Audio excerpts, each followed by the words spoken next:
Est-ce que tu t'interdis de jouer des rôles? La comédie, c'est plus difficile que le drame? Est-ce que tu penses à devenir réalisatrice? C'est quoi ton film préféré du 21e siècle? Ah oui, en plus, faut connaître les années. Ok. Camille, on a plein de questions à te poser. Des sérieuses et des plus légères. Donc on y va. Ça va, t'es bien installé?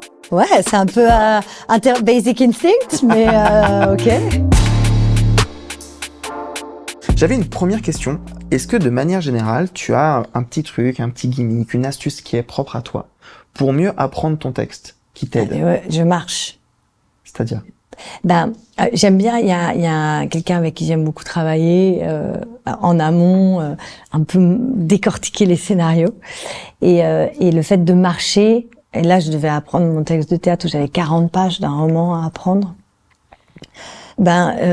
Parce que le corps est en mouvement et le texte respire et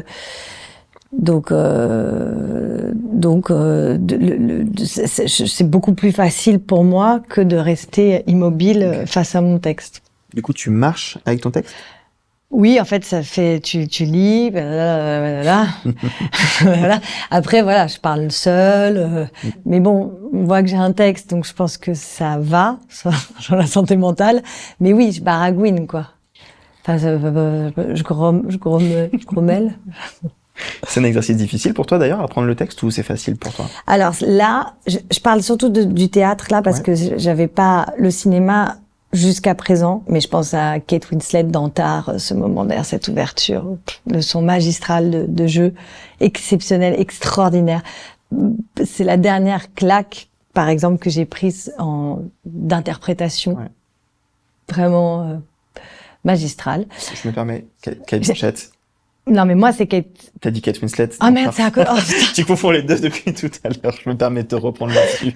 Là, j'ai dit Kate Winslet? Oui. Ok, je sais très bien que c'est Kate Blanchett. Je sais. Putain. C'est à cause de ce que je t'ai dit que ça t'a perturbé. Kate Blanchett dans Titanic, elle m'a, mais... Donc, Kate Blanchett dans Tar, elle est hallucinante. Et pourquoi je parlais de ça? Non, voilà, elle, typiquement, il y a vraiment un texte hyper conséquent à prendre. Moi, dernièrement, au cinéma, c'est des dialogues, c'est assez simple, voilà. Là, au théâtre, j'ai dû me confronter à 40 pages de romance en monologue, quoi. Donc, je me disais comment je vais faire. Et ça m'a fait penser à la peinture, hein. Mon père était peintre. Tu passes une couche et t'as vraiment l'impression que tu le sais, puis tu laisses poser, tu reviens 2 jours après et tu vois, ça a séché, c'est totalement transparent. Et il reste que quelques bribes. Et il faut y revenir, et c'est un muscle, mais ça fonctionne, ça marche. C'est-à-dire que moi, j'ai vraiment, il m'a arraché les cheveux de douleur en me disant, mais je vais tout arrêter, c'est impossible, je peux pas apprendre ça, c'est pas possible. Et en fait, si, c'est possible. Mais il faut du temps, c'est incompressible, faut laisser poser, y revenir, et ça, c'est un mécanisme qui se met en marche. Est-ce que Hollywood, c'est un peu le Graal quand on est un acteur ou une actrice en France? Alors, je pense pas pour tous les acteurs, visiblement. Si on prend l'exemple de Jean Dujardin, je crois qu'il disait que lui, c'était pas son truc. Alors qu'il a quand même un Oscar. Finalement, il est rentré, il a dit, oh. Je sais pas, tout dépend si on est un peu... Par exemple, Simon, il disait qu'il avait été biberonné au cinéma américain, qu'il adorait ça, qu'il adorait le fait que les Américains puissent raconter des pans entiers de l'histoire et en même temps vous scotcher à votre siège parce que c'est du cinéma et qu'il y a quand même un endroit de divertissement et néanmoins que c'est ultra documenté et qu'il apprend des choses et voilà. Bon. Donc, je pourrais pas répondre pour tout le monde. Moi, personnellement, ça exerce une certaine fascination, oui. Non, mais c'est vrai. Oui, tu vois, Kate Blanchett, mais Kate Winslet aussi, qui est anglaise. Mais non, c'est Meryl Streep. Enfin, tout d'un coup, j'ai l'impression que c'est des divinités. Bon, après, c'est pas les mêmes. Oui. C'est pas les mêmes productions, c'est pas les mêmes envergures, mais oui. Enfin, après, il y a Hollywood et Hollywood. Quand tu tournes dans un film hollywoodien, mais en France, j'imagine que la différence, elle est moins évidente. Ah oui, Stillwater, par exemple. Après, c'est du cinéma indé, américain, mais il avait une équipe à 50% française, donc il y avait des Américains aussi, mais le mode de fabrication était très très semblable à un film français. Ridley Scott, c'était autre chose. C'était plus Zemeckis ou il y avait une artillerie un peu plus conséquente. Mais je crois que ça dépend des films, des budgets des films. Ouais. Enfin, ce que j'ai pu prouver. Ni chaîne ni maître, ça parlait d'un sujet quand même compliqué, qui a été rarement abordé dans le cinéma français. Est-ce que tu t'interdis d'aborder certains sujets dans certains films? Est-ce qu'il y a des rôles, des thématiques, des choses où tu te dis ça, je ne pense pas que je réussirai à en parler? Je pense que ça dépend comment c'est fait. Non? Si, tout à fait. Sandra Hüller, quand elle parle de son travail dans la zone d'intérêt, elle dit qu'elle avait toujours refusé de jouer les nazis. Fermement refusé. Puis finalement, elle va au casting, elle savait pas pour qui c'était, elle passe les essais, elle y est allée. Et après, elle raconte qu'elle lui a rien donné, qu'elle lui a pas donné son humanité. Enfin, tu vois, voilà, on en parlait. Qu'est-ce qu'on fait pour aborder certains personnages extrêmement sombres? Je sais pas comment je jouerais une nazie. Mais bon, la chasseuse d'esclaves, c'est pas Mère Teresa non plus, hein. Mais même une femme d'extrême droite, mais après, évidemment, ce serait dans quelque chose qui dénonce. Donc, c'est la façon dont c'est fait. Si c'est jouer une figure, par exemple, d'extrême droite, mais que on n'entre absolument pas dans les rouages, dans un point de vue intérieur qui déconstruit, et que c'est juste pour une façade ou une couleur, ben ça, je le ferai pas, par exemple. Donc, je pense pas qu'il y ait un sujet que je m'interdise de traiter, en tout cas. Et on est d'autant plus vigilant sur des sujets comme ceux-là. Ça dépend de l'écriture. Ouais. J'imagine que on te parle un peu souvent des mêmes films. Est-ce qu'il y a un rôle dans ta carrière, dans ta filmographie, que tu trouves dont on te parle peut-être pas assez?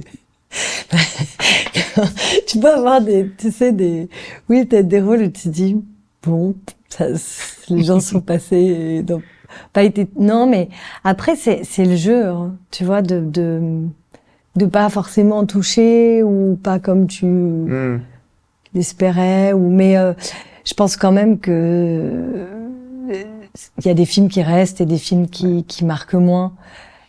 Alors oui, il peut y avoir des films qui marquent, mais qu'on parle du film plus que du rôle, et puis des rôles un peu plus. Mais non, j'ai pas une frustration particulière. Alors, est-ce que tu considères que la place de cinéma est actuellement trop chère? Alors, écoute, je prépare en ce moment du théâtre. Ouais. Donc là, on est sur encore un tarif. Donc, et je pense que c'est cher, que ça augmente. Mais j'ai l'impression, parce que j'ai une jeune sœur de 22 ans qui est étudiante. Non, mais pas que pour ça. Mais j'ai l'impression que le système de carte a quand même rendu plus accessible aux cinéphiles le cinéma, et que si on a envie de se faire une boulimie de films, c'est un investissement, mais qu'on peut largement rentabiliser. Voilà ce que je dirais. Très bien. Moi, je sais que c'est un combat que j'ai avec ma rédaction. Sur le prix des places? Mais moi, je considère que, vu qu'une partie de la place sert à financer le CNC, qu'il y a un côté vertueux, et que quand on compare, par exemple, à l'inflation des places de concert, ou, tu le disais, de théâtre, l'augmentation des places de cinéma n'a pas tant augmenté que ça. Après, j'ai derrière moi 2 personnes qui sont jeunes parents. C'est vrai que quand on veut y aller à 4 ou à 5, ça devient tout de suite une autre affaire. Surtout quand on a une babysitter. Donc c'est ça. C'est décuplé. Oui, c'est sûr. Mais c'est vrai que les cartes, quand même... Tout à fait d'accord. Aident un peu, quoi. J'ai lu, peut-être que c'est pas la source la plus fiable d'Internet, j'ai lu sur Wikipédia que tu as commencé ta carrière en alternant des pièces de boulevard et des grands classiques. C'est vrai. Oui. Est-ce que c'est quelque chose qui est important, tu penses, de pouvoir alterner justement entre les genres, de pouvoir aller vers des choses différentes à chaque fois et de bouger comme ça? Oui, enfin important sans donner de leçons à qui que ce soit. Mais important pour toi. Pour moi, oui, voilà. Pour moi, oui, j'aime bien m'aventurer, j'aime bien sortir de ma zone de confort aussi. Enfin, peut-être que c'est pour me sentir plus vivante, mais je pense que je le pense. En tout cas, je ne l'intellectualise pas comme ça. Je fais aussi en fonction des choses qu'on me propose. C'est aussi ça les choix. Non, mais mais il m'arrive quand même. Mais même sur ce film, je me disais, mais comment, j'étais pas à l'aise, quoi. un film d'époque. Je savais pas trop comment j'allais l'aborder. Quand j'ai accepté, je me disais pas, ah, c'est sûr, je vais déchirer ce rôle. Là où, par exemple, un rôle d'Andrea, quand j'ai passé les essais, mais il y avait quelque chose, Tony, même quand je l'ai lu, il y a des rôles, en les lisant, spontanément, la respiration, elle se place au bon endroit, il y a quelque chose, ça veut pas dire qu'il faut pas travailler, et que c'est un personnage, c'est pas nous, et qu'il y a des choses à construire. C'est plus logique. Voilà. Il y a des rôles que j'accepte en me disant, j'ai envie de faire ce film. En revanche, je suis pas sûre, je serais pas certaine du résultat, mais j'y vais quand même, voilà.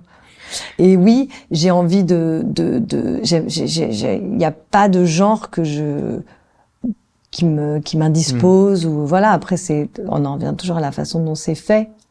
Et des choses que j'aurais pu faire auparavant que j'ai plus envie de faire parce que je les ai faites, mais pas par a priori.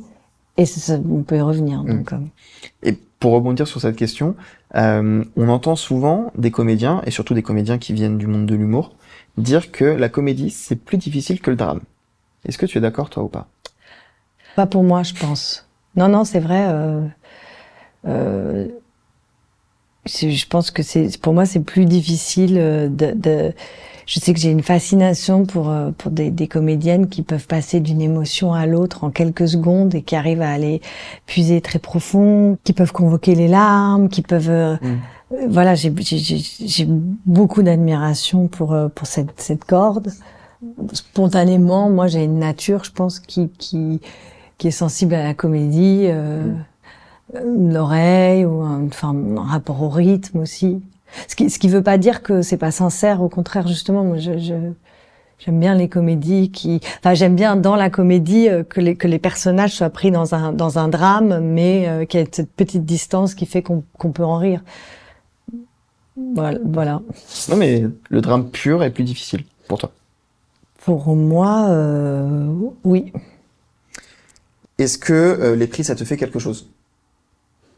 Oui, c'est toujours... il y avait mon agent qui disait, c'est comme si on attrapait la queue du Mickey dans le manège. Non, mais quand c'est la reconnaissance de ses pairs, c'est toujours gratifiant, je pense, j'imagine.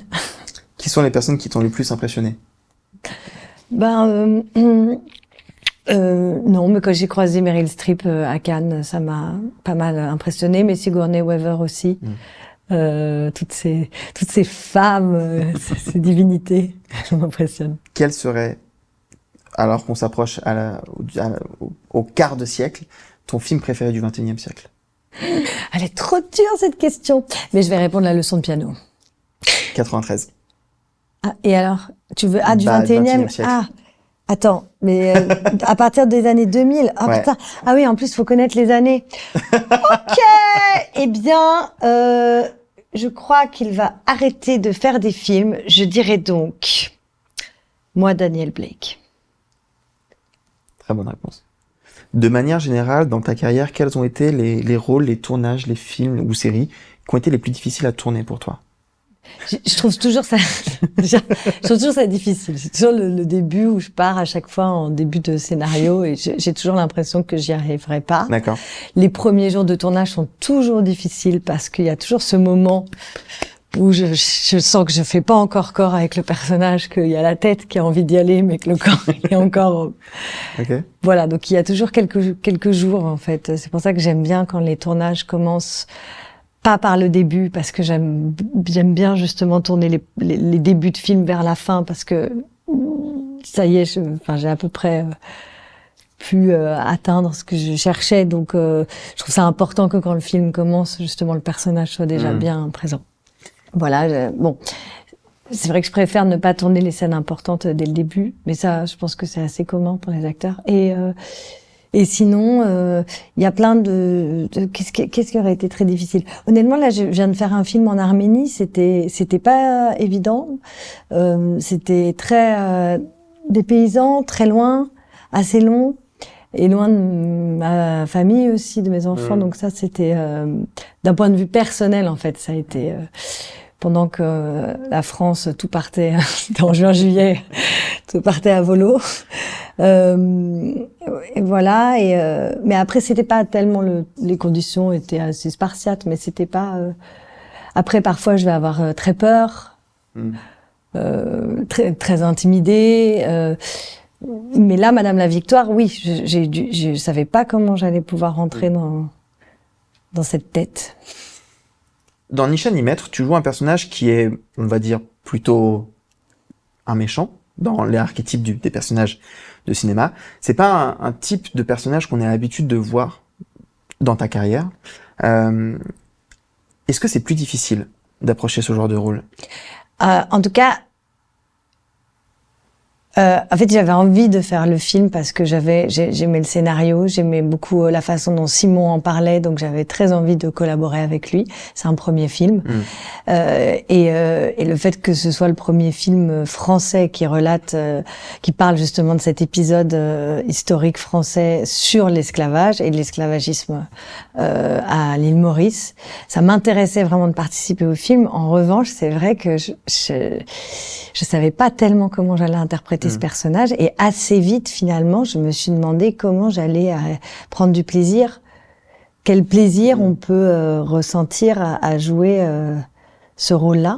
Et finalement, ce qui m'a permis quand même d'y aller, même si le personnage il existe par sa fonction, c'est-à-dire c'est une chasseuse d'esclaves, et à partir du moment où elle arrive, elle se lance dans une traque et il y a assez peu de dialogue. C'est un personnage qui a réellement existé, et c'est parce que par hasard, enfin en faisant ses recherches, Simon est tombé sur sa biographie et que c'est une biographie assez surprenante et qu'elle a eu une vie assez surprenante. J'ai pu aller, et il s'est dit non mais c'est pas possible, c'est un personnage de film. Et donc elle est devenue un des personnages importants de cette histoire. Et donc moi je suis allée piocher dans sa vie pour justement essayer de comprendre, et j'avoue que je suis allée vers la folie. Okay. Alors qu'elle est la représentante d'un ordre établi, qu'elle travaille pour le roi, au nom du roi, et qu'elle ajoute qu'elle travaille aussi pour Dieu, qu'elle est en mission. Donc on est dans un fanatisme assez poussé. Et voilà, mais il se trouve que les faits sont qu'elle a été violée à l'âge de 6 ans par un soldat. Son père est allé dans les plantations, l'a emmenée avec elle. C'était un propriétaire terrien. Le soldat a été pendu, elle a assisté à sa mise à mort, elle a été mariée de force à 14 ans, à 20 ans elle a divorcé. C'était la première femme de l'île à divorcer, elle portait des pantalons et elle a donc grandi sur cette île, donc elle chassait au harpon, elle connaissait la nature comme personne. Et c'est comme ça qu'elle s'est mise à chasser les esclaves, et c'était une tellement bonne chasseuse. Enfin, chasser les esclaves, ça veut dire rattraper les esclaves en fuite. Puisque le film, et c'est là qu'une question dure un quart d'heure, et que ça ne s'arrête plus, puisque le film parle non seulement de l'esclavagisme, mais du marronnage, qui est un concept, un élément que je ne connaissais pas. C'est-à-dire que c'est les esclaves qui s'enfuient et qui se libèrent par la fuite. Et là, il se trouve qu'à l'île Maurice, il y a une légende qui dit que certains esclaves, les marrons, ont recréé un village en autonomie en haut d'un morne, le morne Brabant, et qu'ils ont réussi à vivre en liberté un certain temps jusqu'à ce que les colons les retrouvent. Tout ça pour dire que cette femme, pour l'interpréter, j'ai travaillé sur la mère, et sur son rapport quasi amoureux à ses fils, et sur sa misanthropie, sur sa haine des hommes en général, et le refuge qu'elle trouve en Dieu pour pallier à sa folie, à ses détresses. Donc elle aime la nature, son chien, voilà. Mais après, effectivement, le regard qu'elle porte sur les esclaves, ça, c'était pas quelque chose que je pouvais contourner, et c'était pas évident du tout. C'était pas agréable. Voilà. C'était pas agréable du tout à jouer ça, mais il faut le faire parce que sinon on peut pas raconter l'histoire.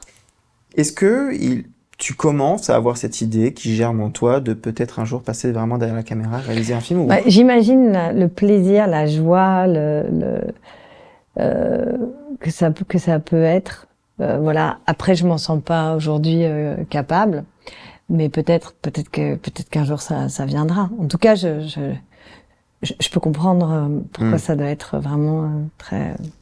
C'est une question aussi de trouver l'histoire qui donne envie aussi de sauter le pas, peut-être. D'être entouré des bonnes personnes. Ouais. Oui. C'est un écosystème. Oui. Je pense aussi qu'il y a des natures quand même. Ah ouais? Mais peut-être que ça viendra. Mais en tout cas, il y a une forme aussi de confiance dans ce qu'on veut raconter, de transmettre ça à toute l'équipe, à tous les gens qui vous entourent, d'être habité par l'histoire et de. Bon, mais oui, oui, l'histoire, oui, non. Non, mais c'est quelque chose qui est pas non plus obligatoire. Hein. Il y en a plein qui le font, il y en a plein qui ne le font pas. Non, évidemment. Après, c'est toujours de se dire, quand il y a des réalisateurs tellement doués, magnifiques, brillants, de se lancer, voilà. Mais c'est vrai que, comme je sais pas, comme les chanteurs, il y a des chanteurs à voix, et puis il y a des chanteurs. Non, mais peut-être que si on a vraiment une histoire qu'on a envie de porter, et qu'on le fait. Voilà, il peut y avoir aussi des moments de grâce, même si on n'a pas la maîtrise de certains réalisateurs qui nous envoient au plafond. Quel est le dernier film qui t'a mis une claque que tu as vu? C'est un film avec Zahra Amir que je n'avais pas vu. Il s'appelle Holy Spider, pour lequel elle a eu un prix d'interprétation. Et j'ai tourné avec Zahra en Arménie. Et j'ai trouvé le film impressionnant et elle, je l'ai trouvée hallucinante. Voilà, mais c'est le dernier film que j'ai vu, mais qui ne date pas, qui date d'il y a 3 ans. Enfin, le dernier film qui m'a mis, j'ai 2 ans. Voilà. Merci beaucoup, Camille. Merci.